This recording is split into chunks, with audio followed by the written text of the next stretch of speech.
Halo koncoku dan alur di sini. Dan ini alur cerita anime Mizuzoku Sai no Mahoutsukai. Sebelum lanjut ke videonya, pastikan kalian sudah like, komen, dan subscribe channel ini. Oke, tanpa berlama-lama langsung saja kita gaskan ke videonya.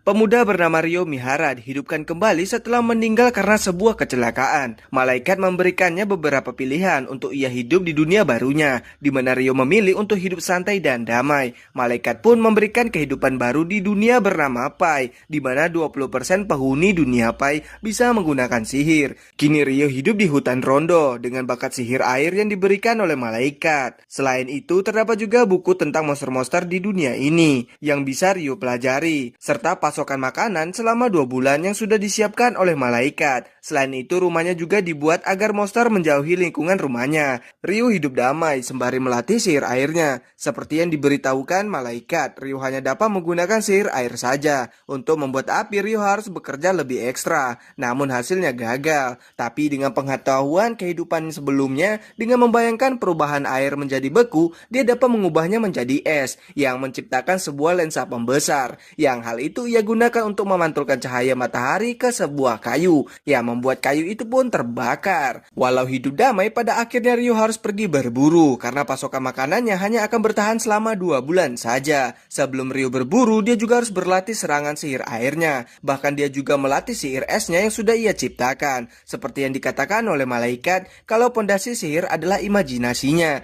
Jadi setelah beberapa hari berlatih, Ryu dapat memunculkan esnya secara instan. Kemudian tibalah hari di mana Ryu pergi berburu untuk pertama kalinya. Setelah lama menelusuri hutan, tibalah di mana Ryu bertemu dengan laser board. Melihatnya membuat Ryu ketakutan yang membuatnya sulit bergerak. Namun demi selamat, Ryu berhasil menghindar. Kemudian dengan berpikir jernih, ia dapat mengalahkan babi tersebut.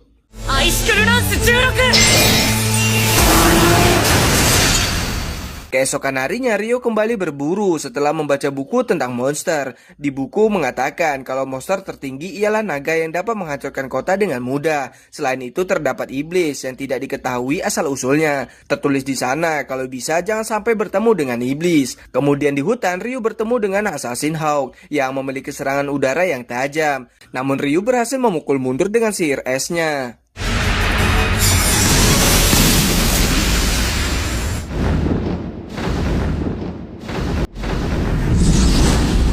Takut kalau musuh mengejarnya, Ryu berlari hingga Ryu kehilangan arah menuju rumahnya. Ia terus berjalan sampai menemukan danau yang bersinar. Bahkan terdapat 2 sosok yang membuat Ryu terkejut. Di hari seterusnya, Ryu berburu mengalahkan musuh-musuh kuat sembari meningkatkan kemampuan sihirnya. Ketika malam, Ryu menghampiri makhluk yang pernah ia lihat dan bertarung dengannya.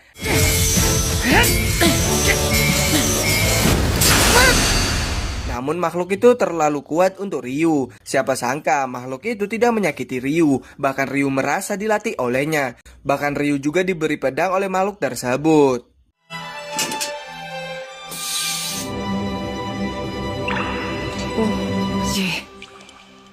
Keesokan harinya saat berburu, Ryu bertemu kembali dengan burung assassin yang telah berevolusi, di mana kini dia sangat kuat. Bahkan penghalang yang dibuat Ryu dengan mudah ia tembuskan. Namun dengan pedang barunya, Ryu dapat membunuh Assassin Hawk.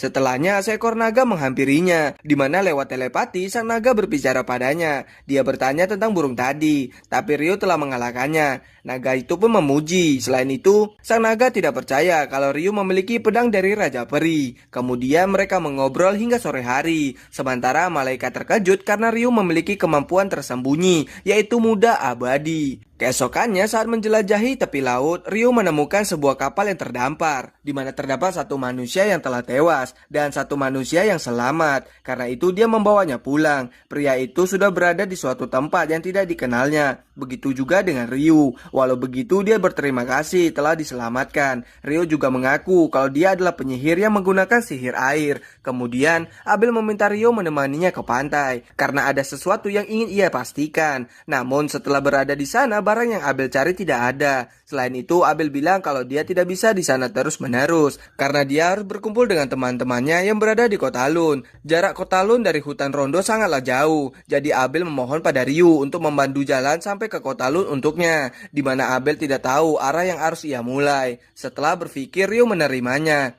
Namun Ryu harus membuat persiapan dan berpamitan pada seseorang. Mendengar itu membuat Abel terkejut, di mana sebelumnya Ryu pernah bilang kalau dirinya hanya tinggal seorang diri di hutan. Kemudian malamnya Ryu pergi menemui Raja Peri, dan kemudian dia bilang akan meninggalkan Rondo untuk sementara waktu. Jadi dia ingin berlatih serius hari ini.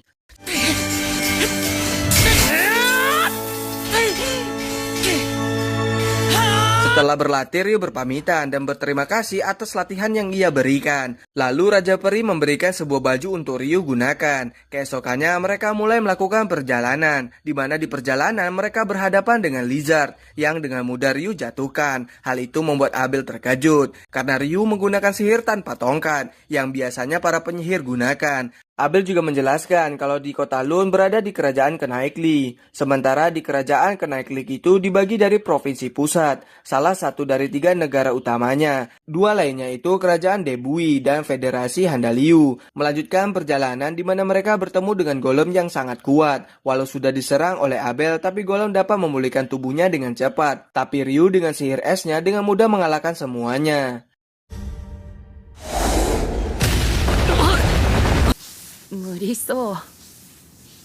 Saat tersisa 1, terdapat batu sihir pada golem tersebut. Bisa dibilang itu adalah hasil rampasan perang mereka. Kemudian melanjutkan perjalanan, di mana mereka bertemu dengan monster yang sedang bertarung. Saat beristirahat, Abel bercerita tentang dungeon yang membuat Ryu sangat tertarik ingin masuk ke dalamnya. Selain itu, terdapat juga ras kurcaci dan elf, di mana ras kurcaci memiliki bakat pandai besi yang terampil dan juga jago dalam bertarung. Sementara elf hanya ada 1 di Kota Lun, karena sebagian besar elf hidup di hutan yang jarang keluar dari hutan. Melanjutkan perjalanan, di sini Abel heran karena Ryu tahu jalan yang harus mereka lalui. Ryu tidak memberitahukan, tapi yang jelas Ryu mendapatkan beberapa informasi dari pembicaraan dirinya bersama naga atau Lewin. Kemudian di jalan yang mereka tuju terdapat Wyvern, di mana mereka harus melawannya. Tapi Abel bilang untuk melawan mereka setidaknya membutuhkan 20 petualang berpengalaman untuk mengalahkan 1 saja. Tapi Ryu yakin mereka bisa. Dengan rencana yang sudah Ryu siapkan, mereka berhasil mengalahkannya. Bahkan musuh yang baru datang juga mereka kalahkan. Setelahnya mereka mengambil batu sihirnya. Abel tidak menyangka kalau mereka dapat melakukannya.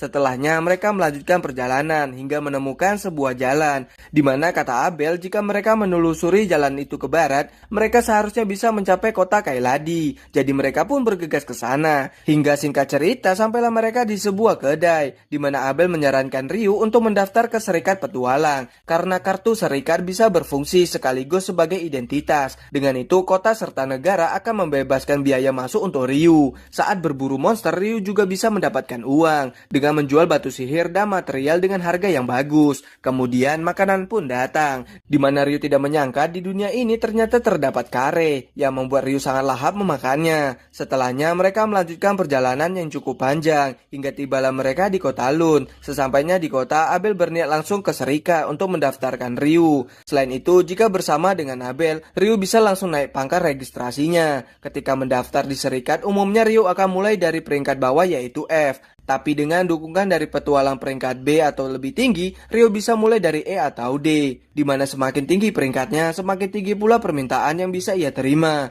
Kemudian tibalah mereka di serikat, yang mana saat mereka semua melihat Abel telah kembali yang dikabarkan menghilang, membuat semua petualang sangat senang. Dari situ Ryu tidak ingin mengganggu Abel, jadi dia pergi keluar. Lalu saat di luar, Ryu bertemu dengan gadis elf yang tahu kalau baju yang Ryu pakai pemberian dari Raja Peri, di mana dia bilang kalau mungkin Raja Peri tertarik padanya. Pembicaraan mereka selesai di mana Abel memperkenalkan Ryu sebagai penyelamatnya ke semua petualang. Kemudian Abel mendaftarkan Ryu dan meminta untuk menaikkan pangkat Ryu di peringkat D dari dukungan dirinya. Hal itu bisa saja, tapi Ryu harus tes fisik terlebih dahulu. Untuk itu Abel meminta Nina untuk memanggil ketua guild. Di ruang tunggu, ketua guild sangat senang karena Abel telah kembali. Dan Hak berterima kasih pada Ryu telah menyelamatkannya. Kemudian Abel meminta Hak untuk menaikkan pangkat Ryu. Abel menjelaskan kalau Ryu lebih kuat darinya.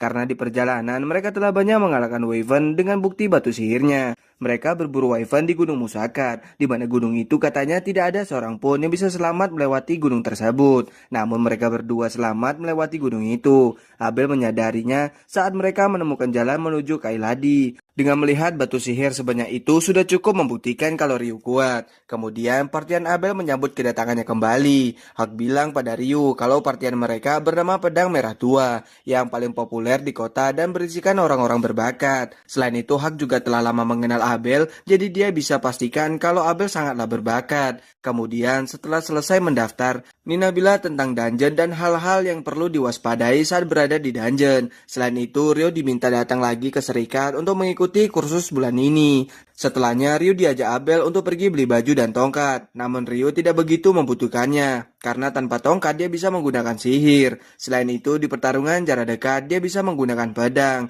Namun saat Abel melihat pedangnya, membuat Abel terkejut karena baginya itu hanyalah pisau bukanlah pedang. Saat Abel di dalam toko, Ryu berpikir dari yang diberitahu oleh Abel, di mana sehari di dunia ini adalah 24 jam, seminggu ada 7 hari, dan sebulan ada 30 hari, yang sama seperti di bumi. Bahkan mengukur baju juga memakai sentimeter, serta makanan seperti kare. Ryu menyimpulkan bahwa orang lain pasti pernah reinkarnasi ke sana dan membuat perubahan besar. Setelahnya di malam hari di dalam Serikat, Abel bersama partiannya membuat pesta kecil untuk menyambut kepulangannya dan penyelamatnya. Setelahnya Nina menjelaskan kalau esok Ryu akan menjalani kursus ke dungeon untuk perkenalan. Jadi dia dihantar ke kamarnya yang berada di Serikat. Di kamarnya sudah terdapat orang lain yang kini menjadi temannya. Mereka berdua bernama Nils dan Eto. Selain itu mereka juga mendapatkan teman baru satu orang yang bernama Amon. Sementara Abel menceritakan tentang kekuatan dinding es milik Ryu yang membuat rekannya tidak percaya. Terlebih lagi kalau sihir itu tipis yang mudah dihancurkan dan mustahil menciptakan dinding tebal di udara untuk menjatuhkannya ke musuh. Ditambah dengan menusuk Wyvern dengan tombak es sangatlah mustahil baginya.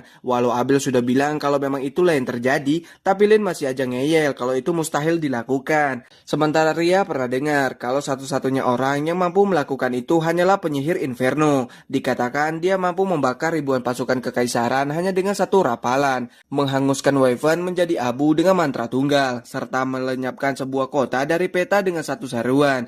Jika kekuatan Ryu di luar nalar, akan berbahaya jika dia memihak kekaisaran. Tapi Abel menjamin hal itu tidak akan terjadi. Keesokannya sebelum masuk ke dalam dungeon dijelaskan bahwa dungeon Lun terletak di tengah kota. Tapi sebenarnya kota ini dibangun dengan dungeon sebagai pusatnya. Setiap beberapa tahun populasi monster di dalam dungeon meningkat tajam, yang mereka sebut gelombang pasang besar. Kemudian sampailah mereka di lantai pertama dungeon. Dijelaskan jika di lantai 1 tidak ada monster yang berbahaya. Jadi mereka bebas menjelajah namun tetap waspada. Kemudian Ryu dan Amon mulai menjelajahi hingga bertemu dengan monster semut, di mana Ryu mengunci pergerakan semut, jadi Amon tinggal mengeksekusi walau terlihat gugup. Singkatnya, kursus mereka hari ini selesai, di mana Amon berniat pergi ke dungeon lagi demi lebih kuat, tapi dia tidak berani kalau seorang diri. Ryu pun bersedia menemaninya sekali dia ingin mencoba menjelajahi sampai lantai 3. Yang keesokannya mereka pun berangkat ke dungeon, di mana mereka berhadapan dengan monster serigala. Pertarungan mereka masih sama seperti sebelumnya. Setelah mengalahkan musuh, Ryo bilang pada Amon kalau teknik berpedangnya masih terburu-buru, yang membuatnya gampang lelah.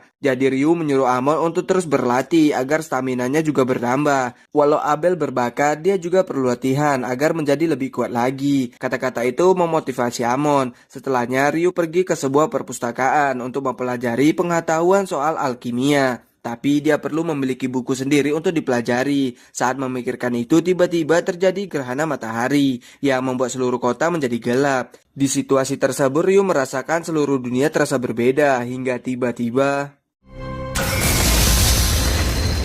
untung Ryu berhasil menangkisnya, tapi wanita itu terus menyerang hingga Ryu terkena serangan, tapi berkat baju pemberian Raja Peri membuatnya baik-baik saja. Wanita itu mengetahui soal baju yang Ryu gunakan, jadi dia menyerang Ryu dari jarak dekat.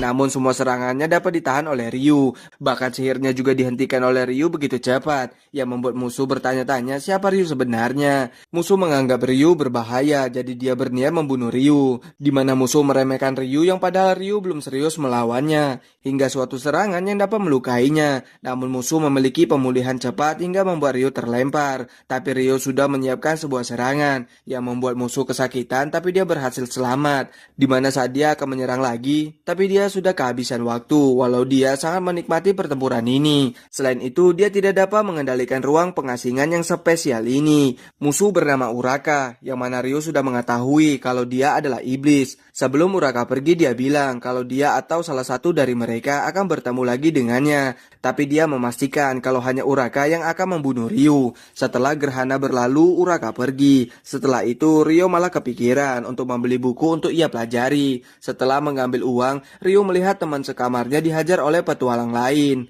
Jadi Ryu pun datang dengan memberi mereka pelajaran. Ternyata dari serangan Uraka sebelumnya memberikan bekas luka pada Ryu. Untung Eto seorang pendeta, jadi dia bisa menyembuhkan Ryu. Mereka pun heran walau Ryu sekuat itu tapi tidak dapat menghindari serangan itu. Ryu tidak dapat bercerita siapa lawan bertarungnya tadi.